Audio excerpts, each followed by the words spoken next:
What's up guys, welcome back to the channel. This is खुशी, your friend, well-wisher and mentor as well. आज इस video में हम हमारा 6th चैप्टर स्टार्ट करेंगे, दैट इज स्टाफिंग। तो बहुत ही मज़ा आएगा, बहुत ही प्रैक्टिकल वे में हम इसको समझेंगे। तो बिना टाइम वेस्ट किए सबसे पहले चलते हैं वीडियो की तरफ। देखो, स्टाफिंग में बहुत ही रियल एग्जांपल्स के साथ तुम्हें समझाते चलूँगी और बहुत ही प्रैक्टिकल चैप्टर, बस अपने ऊपर उसको अप्लाई करना, ठीक है। प्रैक्टिकल वे में पढ़ना बहुत अच्छे से समझ में आ जाएगा। बहुत ज़्यादा लेंथी चैप्टर भी नहीं है और डिफ़िकल्ट भी नहीं है, बहुत अच्छे से हम इसको समझेंगे, ठीक है। तो सबसे पहले हम स्टार्ट करते हैं। सबसे पहला हमारा टॉपिक आ रहा है ma'am, meaning of staffing. Staffing होता क्या है बेटा? देखो, स्टाफिंग बेसिकली अगर मैं बताऊं तो वर्ड से समझ में आ रहा है, नेम से। स्टाफिंग किससे कंसर्न करता है? स्टाफ से। स्टाफ से रिलेटेड जो भी काम होता है वो किस में आ जाता है? स्टाफिंग में, ठीक है। अब मैम क्या मतलब, क्या स्टाफ से काम? बेटा स्टाफ से काम मतलब कि सही पर्सन को सही टाइम पर सही जॉब के लिए लगाना, वो क्या है? स्टाफिंग है। मैम क्या बोल दिया आपने? बेटा जिस पर्सन को जो काम आता है, वो जिस काम में स्पेशलाइज्ड है, उसको वही काम दो। तो सही इंसान को right people, right time and right job, ये 3 चीज़ें बहुत ज़्यादा इंपॉर्टेंट होती हैं स्टाफिंग में। देखो क्या लिखा हुआ है, Staffing is the managerial function of hiring and developing the required human resources to fill various positions in an organization. It involves identifying human resources needs, recruiting suitable candidates, selecting the best ones, placing them on the job and training them for effectiveness. In simple words, staffing is about putting the right person at the right job at the right time. सही इंसान को सही job के लिए सही time पर लगाना, वो क्या है? स्टाफिंग है। मैम स्टाफिंग में क्या क्या आता है? बेटा स्टाफिंग में सबसे पहले तो हम क्या करते हैं, मैन पावर रिक्वायरमेंट देखते हैं कि हमें रिक्वायर कितने लोगों की है, ठीक है। अभी तक हमने प्लानिंग कर ली, ऑर्गेनाइजिंग भी कर ली, हमने सोच लिया हमें कैसे काम करना है, उसके बाद हमने डिपार्टमेंट्स भी सेट कर लिए, या तो वो फंक्शंस के आधार पर बनाए हो या फिर वो प्रोडक्ट्स के आधार पर। तो हमने डिपार्टमेंटलाइजेशन भी कर लिया। अब हमें क्या चाहिए? हमें लोग चाहिए काम करने के लिए जो डिपार्टमेंट्स में काम कर पाए, क्योंकि खाली डिपार्टमेंट्स में तो काम नहीं होगा। तो वो जो लोग हम हायर करेंगे वही क्या है? स्टाफिंग है, ठीक है। अब स्टाफिंग में कहाँ से स्टार्ट होता है बेटा? सबसे पहले हम मैन पावर रिक्वायरमेंट को एस्टिमेट करते हैं कि हमें कितने लोग चाहिए। इसमें हम 2 चीज़ें पढ़ते हैं, एक तो होता है वर्क लोड और एक होता है वर्क फोर्स, जैसे हम आगे डिटेल में पढ़ेंगे। वर्क लोड क्या होता है कि हमें कितने लोगों की ज़रूरत है, और वर्क फोर्स क्या होता है कि कितने लोग हमारे पास अभी हैं, और इनका हम कंपैरिजन करते हैं तो हमें कितने लोग चाहिए ये हमें समझ में आता है, ठीक है। तो सबसे पहले तो हम एस्टिमेशन करते हैं, उसके बाद उनके रिक्रूटमेंट से लेकर ट्रेनिंग एंड डेवलपमेंट तक सारा ही काम किसके अंदर आता है? स्टाफिंग के अंदर आता है, ठीक है। अब समझते हैं नेक्स्ट टॉपिक हमारा, इसका आ रहा है इंपॉर्टेंस ऑफ स्टाफिंग। मैम ज़रूरत क्या है स्टाफिंग करने की, क्यों ज़रूरी होता है? सबसे पहला लिखा हुआ है helps in discovering talented individuals. अगर आप स्टाफिंग अच्छी तरीके से फॉलो करोगे तो आप अपने काम के लिए बेटा टैलेंटेड इंडिविजुअल्स को ढूंढ पाओगे, जिससे कि काम क्या होगा आपका? इफेक्टिव और एफिशिएंट वे से पूरा हो जाएगा। देखो क्या लिखा है, staffing helps identifying individuals who have the right skills and qualifications for a particular job, increasing efficiency and reducing errors. Second क्या है? Enhances overall performance. Overall performance को भी एनहेंस करती है कौन? स्टाफिंग। मैम क्यों करती है? क्योंकि बेटा जब सही इंसान सही काम को कर रहा होगा सही टाइम पे, तो ओवरऑल परफॉर्मेंस तो ग्रोथ होगी ना, एनहेंस होगी। आप सब काम को अच्छे से कर रहे हो तो ग्रोथ तो पक्की है। Well chosen and trained staff contribute to better quality of work and improved organizational productivity. अगर हम बेटा अच्छे ट्रेन स्टाफ को क्या करेंगे?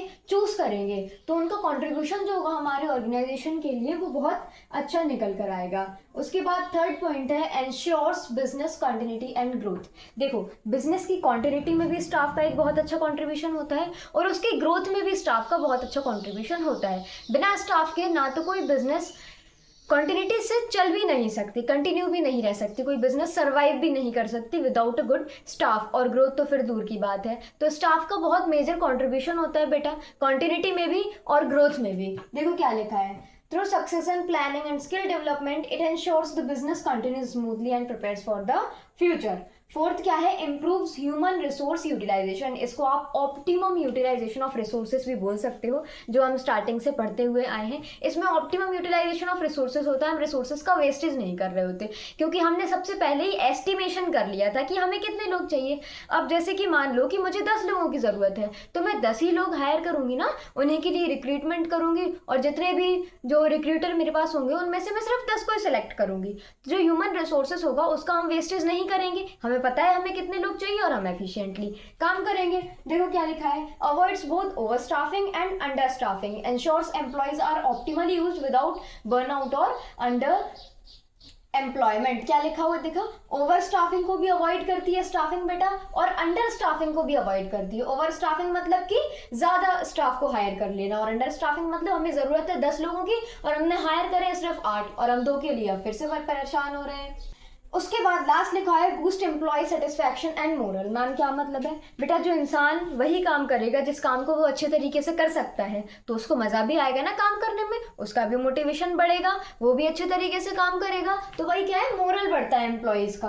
When people are well placed and trained they feel more satisfied and motivated, reducing employ turnover. कोई staff, कोई employ कितना भी अच्छा हो, अगर आप उसको उसके इंटरेस्ट से हट के काम देते हो तो कहीं ना कहीं बेटा उसका जो मोटिवेशन होता है, इंटरेस्ट होता है, वो कम होता है, वो इतने अच्छे तरीके से काम नहीं कर पाता। तो ये सारी ही चीजें अच्छे से चलाने में हमारी कौन मदद करता है, स्टाफिंग। इसके बाद एक छोटा सा टॉपिक आ रहा है, staffing is a part of human resource management, HRM. HRM क्या है बेटा, ह्यूमन रिसोर्स मैनेजमेंट। सबसे पहले तो एक बात समझो कि स्टाफिंग एचआरएम का एक पार्ट है। एचआरएम एक बड़ी चीज है, एक बड़ा टॉपिक है, और स्टाफिंग उसके अंदर आता है। स्टाफिंग में क्या करते हैं हम, देखो जो बड़े ऑर्गेनाइजेशंस होते हैं ना, उनका स्टाफिंग के लिए एक अलग से डिपार्टमेंट बना होता है जिसको हम बोलते हैं HRM department, human resource management. इसमें क्या होता है, रिक्रूटमेंट से लेकर, सिलेक्शन से लेकर, ट्रेनिंग एंड डेवलपमेंट तक, कंपनसेशन तक, ह्यूमन रिसोर्स से रिलेटेड जो भी चीज़ें होती हैं उसे कौन डील करता है, ह्यूमन रिसोर्स मैनेजमेंट। और इसके जो मैनेजर होते हैं इसे हम बोलते हैं एचआर, एचआर बोलते हैं ह्यूमन रिसोर्स मैनेजर, ठीक है। तो वो क्या करते हैं, ह्यूमन रिसोर्स को अच्छे से देखते हैं। देखो क्या लिखा है, HRM stands for human resource management which is the process of managing people in an organization in a structured and efficient way. किसी भी ऑर्गेनाइजेशन में बेटा ह्यूमन रिसोर्स को अच्छी तरीके से मैनेज करना लोगों को किसका काम होता है, एचआरएम का। एचआरएम एक बड़ा टॉपिक है, स्टाफिंग इसके अंदर आता है। जो बड़ा ऑर्गेनाइजेशन होता है उसका एक डिपार्टमेंट होता है अलग जो कि ह्यूमन रिसोर्सेज को मैनेज कर रहा होता है, और जो छोटे ऑर्गेनाइजेशंस होते हैं वो छोटे लेवल पर, टॉप लेवल पर स्टाफिंग करके काम को खत्म कर देते हैं। तो आ गया समझ में क्या है एचआरएम।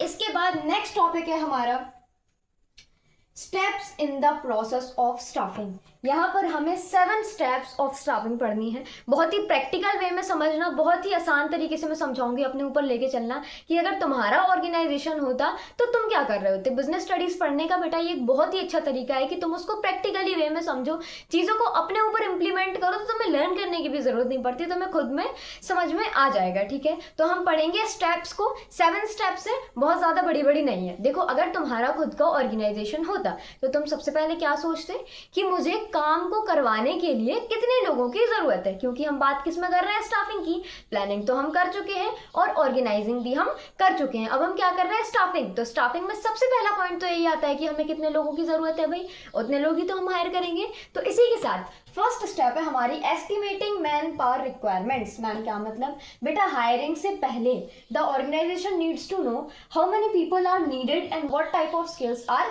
रिक्वायर्ड। आपको कितने लोग चाहिए और कौन सी स्किल, कौन सी नॉलेज आपके लिए रिक्वायर्ड है, किस फील्ड में आप काम कर रहे हो। पता चला कि आप काम कर रहे हो क्लोथिंग इंडस्ट्री पे और आप ले आए किसी ऐसे एम्प्लॉय को जिसको नॉलेज है नोटबुक्स बनाने की, या फिर इसी वे में समझ लो जो नॉलेज आपको रिक्वायर्ड है, जो स्किल्स आपको चाहिए, उसी के लिए आप क्या करो, एम्प्लॉयज़ को हायर करो। ये जानना बहुत ज़रूरी होता है किसी भी एम्प्लॉय को हायर करने से पहले। अब इसमें हम 2 चीज़ें पढ़ते हैं, सबसे पहले क्या, वर्कलोड एनालिसिस, और दूसरा वर्कफोर्स एनालिसिस। वर्कलोड एनालिसिस का क्या मतलब होता है बेटा, कि हमें कितने लोगों की ज़रूरत है, वो क्या होता है, वर्कलोड एनालिसिस। जैसे कि मैंने सोचा कि मैं वीडियोस बनाती हूँ, ठीक है, मैं एक कंटेंट क्रिएटर हूँ, मैं टीचर हूँ, तो मुझे कितने लोगों की ज़रूरत पड़ेगी। कोई पीपीटीज बनाएगा, कोई मेरी वीडियो को एडिट करेगा, तो ये क्या है, वर्कलोड, कि मुझे कितने लोगों की ज़रूरत है। अब दूसरी चीज क्या आती है, वर्कफोर्स, कि मेरे पास कितने लोग हैं, वो क्या है, वर्कफोर्स। और लास्ट में इन दोनों का कंपैरिजन करते हैं,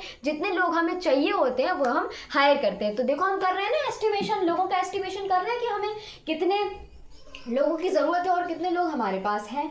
this step ensures there is no overstaffing और understaffing, it helps plan ahead. Overstaffing को भी क्या करता है ये, ओवर मैनिंग को भी अवॉइड करता है बेटा, और अंडर स्टाफिंग को भी अवॉइड करता है। हम ज़्यादा लोगों को हायर भी नहीं करेंगे और हम कम लोगों को हायर भी नहीं करेंगे, क्योंकि हमें पता होगा कि हमें कितने लोगों की नीड है, रिक्वायरमेंट कितने लोगों की है। सेकेंड स्टेप आ रहा है हमारा रिक्रूटमेंट। देखो, एस्टिमेटिंग मैन पावर रिक्वायरमेंट्स के बाद अब हम ये तो समझ गए मैम कि हमारे पास कितने लोग हैं और हमें कितने लोगों की ज़रूरत है। अब हमें जिन लोगों की ज़रूरत है वो लोग हमें चाहिए, तो इसके लिए हमें सबसे पहले क्या करना पड़ता है, रिक्रूटमेंट। सबसे पहली बात ये एक चीज़ समझ लेना, बहुत ज़्यादा कन्फ्यूज़न होती है स्टूडेंट्स को कि रिक्रूटमेंट सिलेक्शन नहीं होता। रिक्रूटमेंट का क्या मतलब होता है, लोगों को इंड्यूस करना, लोगों को अपनी जॉब के लिए अप्लाई करने के लिए क्या करना, अट्रैक्ट करना, वो क्या है, रिक्रूटमेंट। रिक्रूटमेंट का मतलब सिलेक्शन नहीं होता, ठीक है। रिक्रूटमेंट एक स्टेप होती है जहां से सिलेक्शन की तरफ जाते हैं, ठीक है, तो सिलेक्शन नहीं है रिक्रूटमेंट क्या है, लोगों को इंड्यूस करना, अपनी जॉब के लिए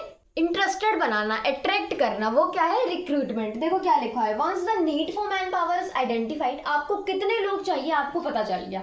the next step is to attract potential candidates. Recruitment is the process of creating a pool of suitable applicants for the job, can be done through internal within the organization और external outside sources. Means इसको हम समझेंगे ma'am, ये internal external क्या है, इनको हम समझेंगे बेटा एलिमेंट्स ऑफ स्टाफिंग। हमारे पास एक टॉपिक आएगा जिसको हम आगे पढ़ेंगे, एलिमेंट्स ऑफ स्टाफिंग में हम 3 चीजें पढ़ेंगे, जहां पर हम फर्स्ट टॉपिक हमारा यही होगा रिक्रूटमेंट, जिसको हम इंटरनल क्या है और एक्सटर्नल क्या है वहां पर हम डिटेल में पढ़ेंगे। The main aim is to encourage more and more people to apply so that there is a good number of choice during selection. अब मैम क्या जरूरत है ज्यादा लोगों को अट्रैक्ट करने की, अगर हमें 10 लोगों की जरूरत है तो 10 ही लोग हमें चाहिए, तो हमें ज्यादा लोग अट्रैक्ट क्यों करने हैं बेटा, ज्यादा लोग आपको इसलिए अट्रैक्ट करना है, रिक्रूटमेंट आपकी इसलिए ज्यादा होनी चाहिए क्योंकि अगर आपके पास 10 ही लोग आएंगे तो वो अच्छे हो या बुरे हो, अगर आपको उस टाइम पे जरूरत है तो आपकी मजबूरी हो जाएगी, आप उन्हीं 10 लोगों को क्या करोगे, सेलेक्ट करोगे। लेकिन अगर आपके पास 20 लोग आते हैं, 30 लोग आते हैं इंटरव्यू देने के लिए, तो क्या होगा कि आप उन 20 लोगों में से अपने 10 सेलेक्ट करोगे, मतलब कि जो बेस्ट होंगे आपके लिए आप उनको सेलेक्ट करोगे। तो ये क्या होता है, एक बहुत इंपॉर्टेंट स्टेप होती है रिक्रूटमेंट। हमारे पास यहाँ पर वाइडर चॉइस होती है, अगर हमारे पास ज्यादा लोग आते हैं तो वाइडर चॉइस के चलते हम क्या कर पाते हैं, अपना बेस्ट एम्प्लॉय को चूज कर पाते हैं। आए समझ क्या है रिक्रूटमेंट, सबसे पहला एस्टिमेशन और दूसरा रिक्रूटमेंट। अब मैम रिक्रूटमेंट भी हो गया, इसके बाद हमें करना होता है बेटा सिलेक्शन।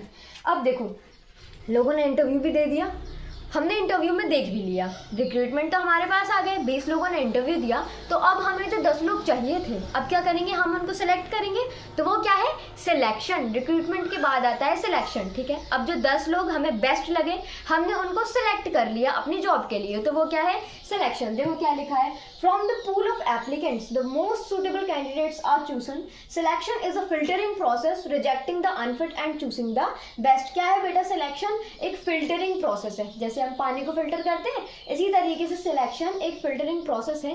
जितने रिक्रूटर थे जिन्होंने हमारी जॉब के लिए अप्लाई किया था, उनमें से बेटा हम अनफिट को रिजेक्ट कर देंगे और बेस्ट जो जिनके पास सबसे ज्यादा पॉजिटिव होंगे और सबसे कम नेगेटिव्स होंगे उनको हम क्या कर देंगे, चूज कर लेंगे अपने लिए, तो वो क्या है, सिलेक्शन है। It includes multiple round such as written test, interviews, reference checks etcetera. Selection में हम बहुत सारे राउंड्स भी लगाते हैं, जैसे कि रिटन टेस्ट हो गए, इंटरव्यूज लेते हैं, ये सब किसके अंदर आता है, सिलेक्शन के अंदर।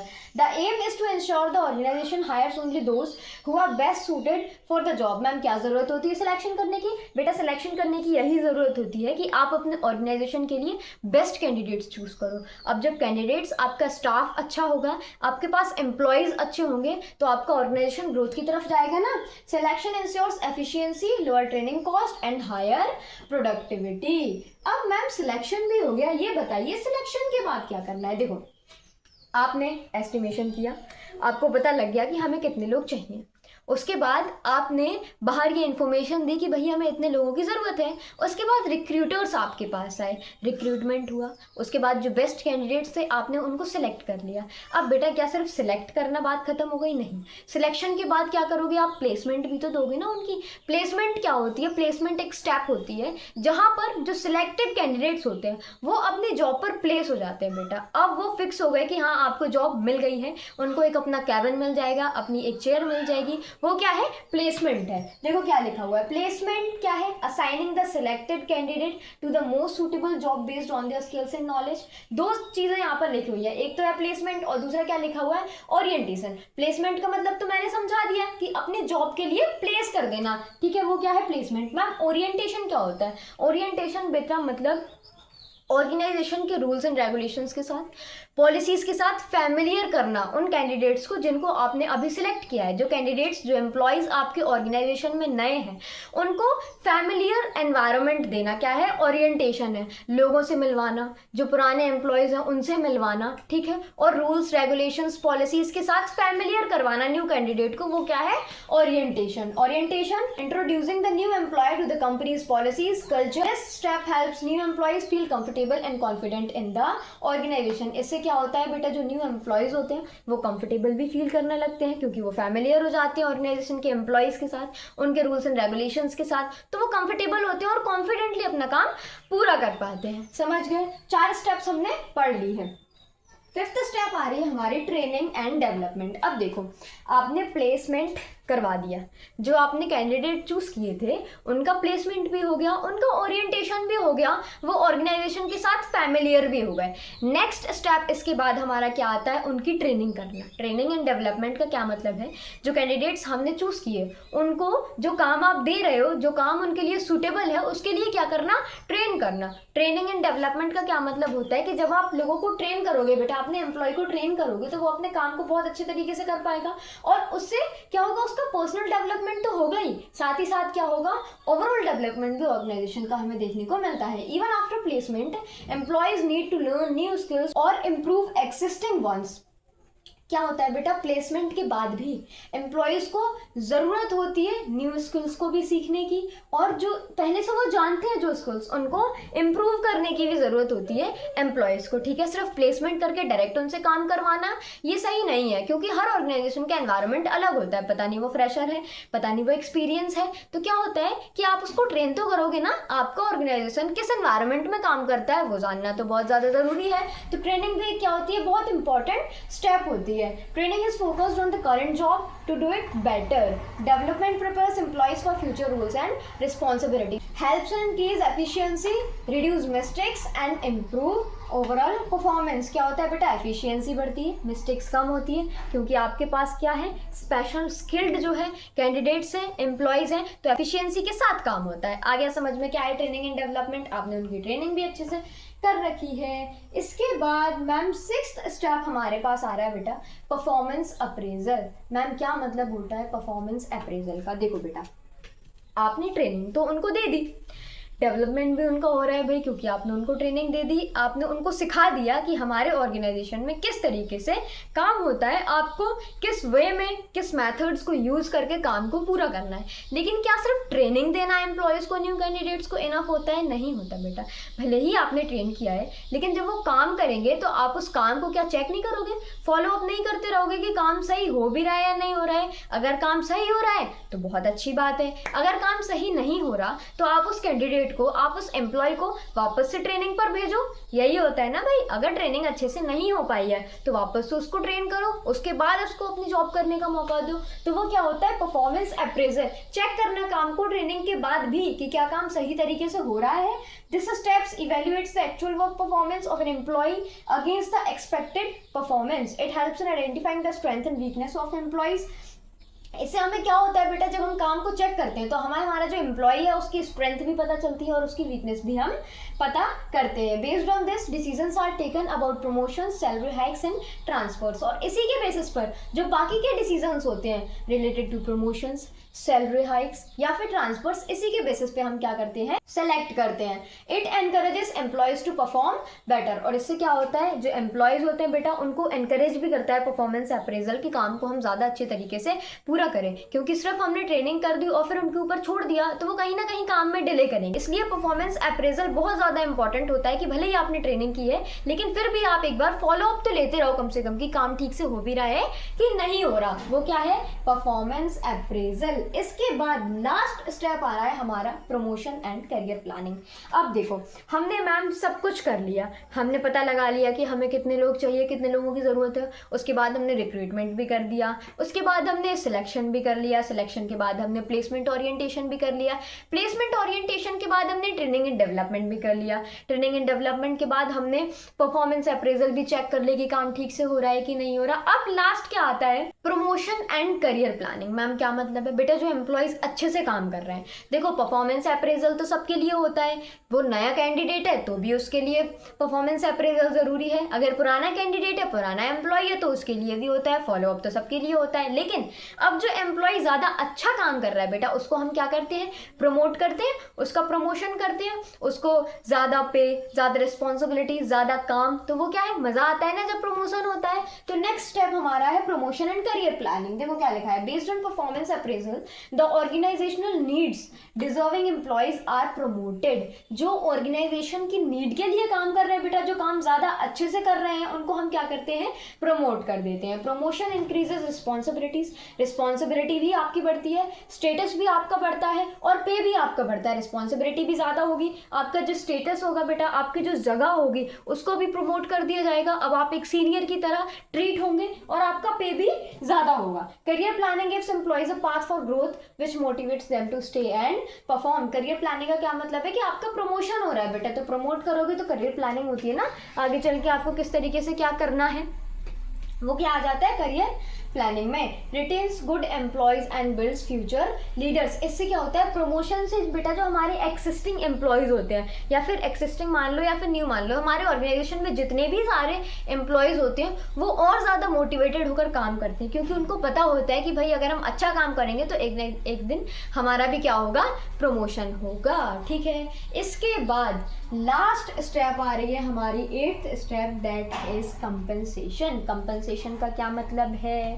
किसको कितनी सैलरी देनी है, किसको बोनस देना है, कब बोनस नहीं देना है, ये सारी चीज़ें किस में आ जाती हैं, कंपनसेशन में। देखो क्या लिखा हुआ है, this involves deciding the monetary and non monetary rewards for the employ. Monetary rewards भी मतलब कि पैसे से रिलेटेड भी, और नॉन मॉनेटरी भी जो पैसे से रिलेटेड नहीं है, वो सारे रिवॉर्ड्स को डिसाइड कौन करता है बेटा, कंपनसेशन में ये सारी चीज़ें डिसाइड होती हैं। ठीक है, it include salary, incentives, bonus, benefits etcetera. Fair compensation attracts talents and motivate employees. देखो मॉनेटरी से क्या चीज़ें आ गई, सैलरी हो गई, इंसेंटिव्स हो गए, बोनस आपको देना है कि नहीं देना, और नॉन मॉनेटरी में क्या आ जाती है, जैसे कि मेडिकल टर्म्स हो गई कि आपको मेडिकल टर्म्स हम प्रोवाइड करेंगे कि नहीं करेंगे, फ्यूचर में अगर आपको कोई प्रॉब्लम आती है, आपकी फैमिली के लिए हम क्या प्रोवाइड करेंगे, तो ये सारी क्या चीज़ें आ जाती हैं, नॉन मॉनेटरी टर्म्स में ये सारी चीज़ें हमें देखने को मिलती है। और इसी के साथ कंपनसेशन के साथ हमारे 8 स्टेप्स ऑफ स्टाफिंग हमने खत्म कर दी है, हमारी स्टाफिंग प्रोसेस हो गई है खत्म। एक बार रिवाइज कर लो, सबसे पहला क्या था, एस्टिमेटिंग मैन पावर रिक्वायरमेंट्स, दूसरा क्या था, रिक्रूटमेंट, उसके बाद सिलेक्शन, सिलेक्शन के बाद placement and orientation, placement and orientation के बाद training and development, training and development के बाद क्या था, परफॉर्मेंस अप्रेजल, और परफॉर्मेंस अप्रेजल के बाद क्या था, promotion and career planning, and the last is compensation. तो यहाँ पर हमारी स्टाफिंग प्रोसेस को हम बहुत अच्छे तरीके से समझ गए हैं। आई होप आप लोग भी बहुत अच्छे तरीके से समझ गए होंगे। कोई भी अगर डाउट हो तो मुझे बता देना, बहुत अच्छे से इस चैप्टर को समझना। वैसे मैंने बहुत ही प्रैक्टिकली वे में समझाया है, अपने ऊपर चीज़ों को इम्प्लीमेंट करना और फिर लर्न करना। ट्रस्ट मी, तुम्हें बार बार लर्न करने की ज़रूरत भी नहीं पड़ेगी, बहुत ईजी तरीके से ये तुम लोग कर लोगे। इसके बाद जो नेक्स्ट टॉपिक है बेटा, वो है हमारा elements of staffing. Elements of staffing में हम 3 चीज़ें पढ़ेंगे, रिक्रूटमेंट, सिलेक्शन और ट्रेनिंग एंड डेवलपमेंट। मैम ये सारी चीज़ें तो हम अभी प्रोसेस में भी पढ़ के आए हैं। हाँ बेटा, ये सारी चीज़ें प्रोसेस में भी थी, और यही 3 चीज़ें क्या है, स्टाफिंग के एलिमेंट्स है। इनको हम डिटेल में पढ़ेंगे, और इनको डिटेल में पढ़ने के बाद हमारा हो जाएगा चैप्टर समाप्त। तो यहाँ से हम कल स्टार्ट करेंगे, आज का सेशन हम यही समाप्त करेंगे। वीडियो अगर पसंद आया हो तो वीडियो को लाइक कर देना, शेयर कर देना, चैनल को सब्सक्राइब कर देना। कोई भी डाउट हो, किसी भी तरीके का कोई भी डाउट हो तो कमेंट सेक्शन में प्लीज़ बता देना। आज के लिए बस इतना ही, मिलते हैं कल नेक्स्ट वीडियो में। तब तक के लिए keep smiling, keep growing and keep glowing. Thank you for watching, tata, bye bye.